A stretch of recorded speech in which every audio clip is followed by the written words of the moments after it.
ক্ষমতায় এসে দক্ষিণী সুপারস্টার থালাপতি বিজয় হুমকি দিলেন হিন্দুদের।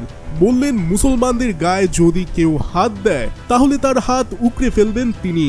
চেন্নাইয়ের জওহরলাল নেহেরু স্টেডিয়ামে সেদিন লাখো মানুষের ভিড়। আকাশের রোদ ঝলমল করছে, মাঠ জুড়ে উঠছে হলুদ সবুজ পতাকা, বাতাসে মিশে আছে উত্তেজনা, আবেগ আর প্রত্যাশার এক অদ্ভুত মিশেল। মঞ্চে দাঁড়িয়ে তামিলনাড়ুর ৩৬তম মুখ্যমন্ত্রী সি জোসেফ বিজয় থালাপতি মাইক্রোফোনের সামনে দাঁড়ালেন। হাজার হাজার মানুষ নিঃশ্বাস বন্ধ করে অপেক্ষা করছে। এই মানুষটি এখন কি বলবেন, কি বার্তা দেবেন তার রাজ্যকে। তারপর এলো সেই মুহূর্ত। একটু থেমে গলা নামিয়ে তারপর দৃঢ় কণ্ঠে বললেন, তুমি আমার বন্ধু হও বা শত্রু, তামিলনাড়ুর ৮ কোটি মানুষই আমার মানুষ। এক মুহূর্তে নীরবতা, তারপর বিস্ফোরণ। স্টেডিয়াম কেঁপে উঠল করতালিতে। চোখে জল আসলো অনেকের। অনেকেই একে অপরকে জড়িয়ে ধরলেন। এই একটি বাক্যেই বুঝিয়ে দিলেন তিনি শুধু একটি দলের নেতা নন, তিনি পুরো রাজ্যের অভিভাবক হতে এসেছেন। কিন্তু এই উষ্ণ বার্তার ঠিক পরেই মঞ্চে এলো অন্য বিজয়। রাজনৈতিক প্রতিপক্ষকে সরাসরি উদ্দেশ্য করে বললেন, যারা রাজনৈতিক খেলায় তার সরকারকে অস্থির করার স্বপ্ন দেখছেন তাদের সেই আশা এখনই ছেড়ে দেওয়া ভালো। দুর্নীতির বিরুদ্ধেও একটুও ছাড় দিলেন না তিনি। বললেন তার সরকারে জনগণের একটি পয়সাও অপচয় হবে না, বিজয় কোনো ভুল করবে না এবং কোনো অন্যায়ও হতে দেবে না। তৃতীয় ব্যক্তিতে নিজের কথা বলার এই ভঙ্গি তামিলনাড়ুর রাজনীতিতে নতুন নয়। ঠিক এভাবেই একসময় বলতেন কিংবদন্তি এমজি রামচন্দ্রন। সেই তুলনাটা আপনি এসে গেল। সাম্প্রদায়িক সম্প্রীতির বার্তা দিতেও পিছপা হননি নতুন মুখ্যমন্ত্রী। বললেন তার সরকার হিন্দু, মুসলিম ও খ্রিস্টান সবার জন্য সমানভাবে কাজ করবে।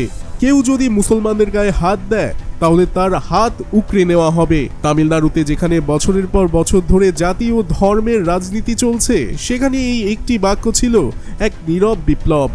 বিরোধী দলের অনেক নেতাও পরে স্বীকার করেছেন বক্তব্যটি ছিল হিসাব করা, পরিপক্ক এবং রাজনৈতিকভাবে অত্যন্ত শক্তিশালী।